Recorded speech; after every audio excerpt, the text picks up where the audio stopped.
સુરતના ટેક્સટાઇલ ઉદ્યોગ પર યુદ્ધની પરિસ્થિતિની ગંભીર અસરોને જોતા federation of Gujarat weavers association દ્વારા એક મહત્વપૂર્ણ નિર્ણય લેવામાં આવ્યો છે।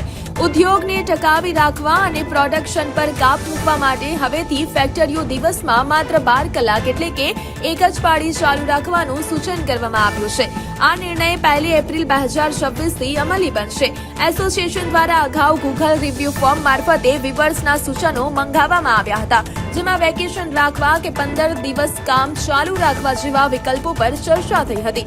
અંતે કારીગરોને ફરજિયાત સાચવી રાખવાની શરતે 12 કલાક કામ કરવાનો નિર્ણય લેવાયો છે। વીવર્સ એસોસિએશને સ્પષ્ટતા કરી છે કે જો કોઈને ફેક્ટરી સંપૂર્ણ બંધ રાખવી હોય તો તે રાખી શકે છે, પરંતુ વર્તમાન સંજોગોમાં પ્રોડક્શન અંગેનો નિર્ણય દરેક વીવર્સે પોતાનો લેવાનો રહેશે। યુદ્ધ લાંબુ ચાલવાની આશંકા વચ્ચે સુરતના કાપડ ઉદ્યોગને આર્થિક નુકસાનથી બચાવવા આ પગલું ભરવામાં આવ્યું છે।